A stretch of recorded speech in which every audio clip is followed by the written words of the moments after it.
So I've got some of the original jigs here, and they're basically the one thing that they all have in common is they all hang vertical. They've got a brass spoon, and then a hook is soldered to the spoon and then painted. These are actually painted by women, like a cottage industry.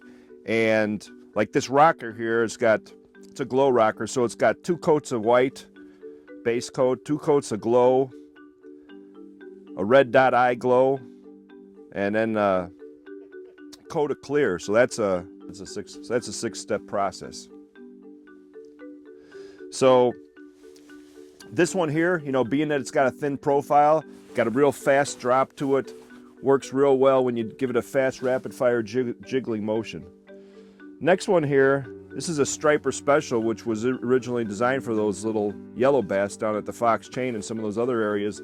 It's more of a little bit wider spoon, heavier than a rocker, falls quick, gets those wigglers down to the bottom quickly.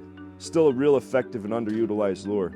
The 2-spot, because it's got 2 dotted eyes, and 2-spot here, it's got a slower fall to it, works really great with a big wax worm on here, especially the smaller sizes. This is a size 8, but like a size 12. They go by hook sizes. The larger the number of the hook, the actual smaller size of the lure itself. So if a size 12 is going to be a lot smaller than a size 8. But these have a slow wobble fall to them, real effective. And then probably the one lure that really took the company back in the day to the forefront of the ice fishing industry or the ice fishing world would be the Demon here, which was really an original. It's a beetle-shaped body. It's got a unique radical fall wiggle to it. Works great for all species of fish. Really effective lure, the Demon. And then, of course, once we owned the company, the first lure that I came up with was a little wider version of the 2-spot called the Poppy, named after Poppy, because if you want your dad to work for you for free forever, you name the first lure after him. So the Poppy. It's an effective fish catcher just like Poppy is. The rat finky here is probably, it's a really unique, it's just a little bitty small tiny little, this is a 1/200th ounce lead head jig, but it's this plastic that sets it apart.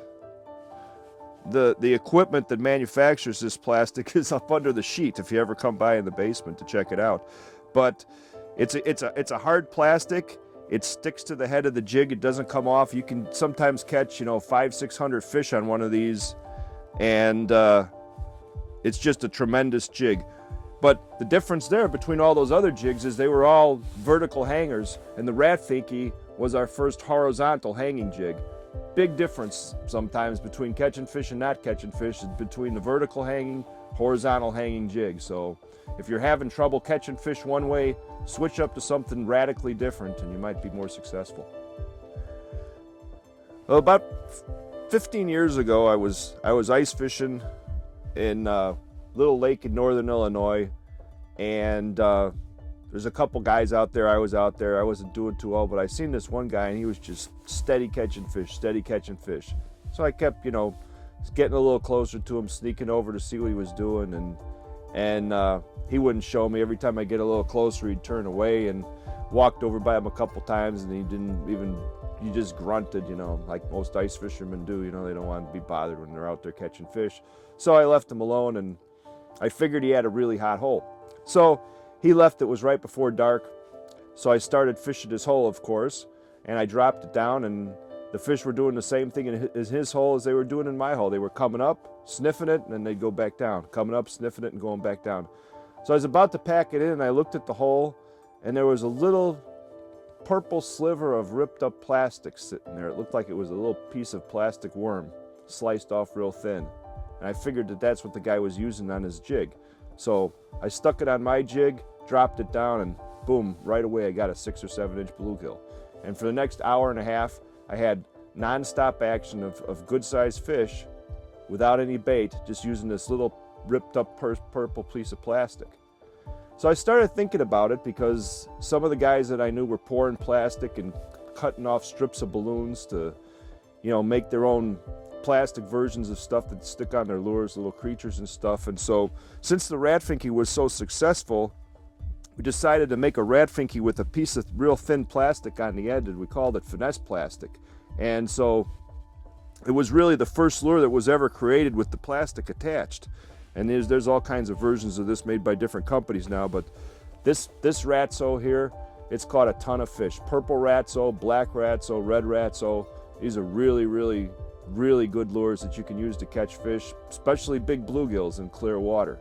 So after that, the next year, I started thinking about the whole, vertical, horizontal presentation. And this is, the ratso is a horizontal presentation of a lure. So I thought, well, what if I made a vertical presentation of the ratso? So we came up with the Shrimpo, which is basically a different style jig, that rides straight up and down. It rides vertically.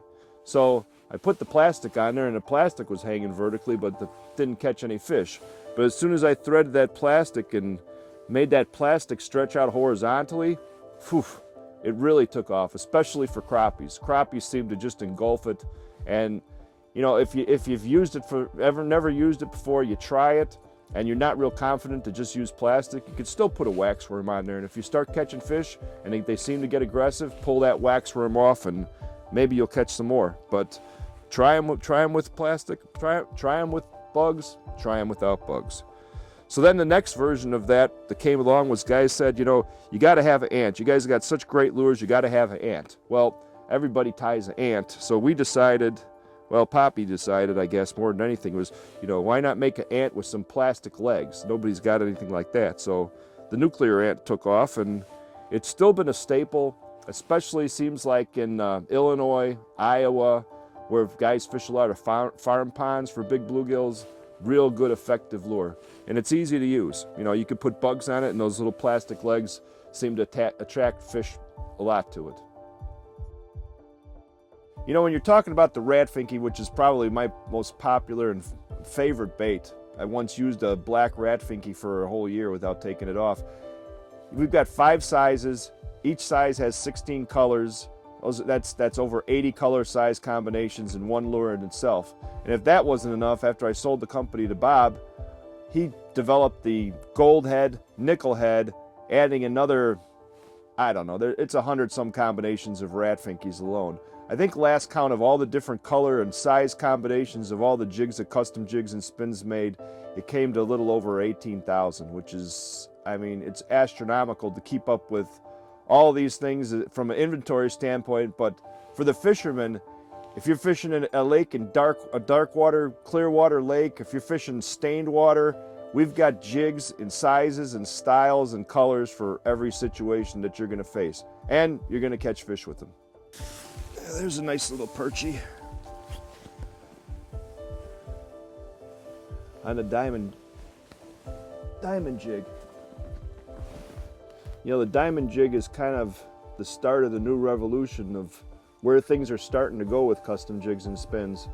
We got the diamond jig and the gill pill, which are some newer style designs.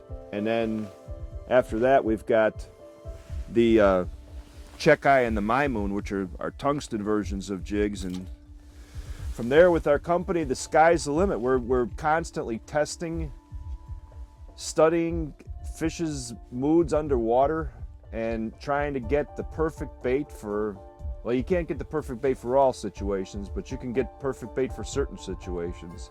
And it seems like tungsten, because of its heavier weight, it gets down quicker, falls faster. If you've got a school of fish and you want to catch them real fast, tungsten gets you down quick. If you're fishing in weeds, the fish are hunkered down in the bottom of the weeds, tungsten gets you down to the bottom of the weeds quick. And also, when you just want a small lure to get down deep, that's when you want to use tungsten. Oh, there's a nice crappie right there on a new bait that we're not going to show yet because we're still testing it out. I'm here in my office right now, and we're closing in on about, I'd say probably close to 40 years of making high quality jigs for you guys to catch fish like these. And that's what it's all about. With the advent of the internet and Facebook and all the social media and everything, everybody's talking about their fish, and we'd like to hear from you. We'd like to hear your input and see if you've got any ideas that we might want to try. Because we're always trying and testing and working on things down in the basement. We're just a family-owned company out to help you catch some more fish.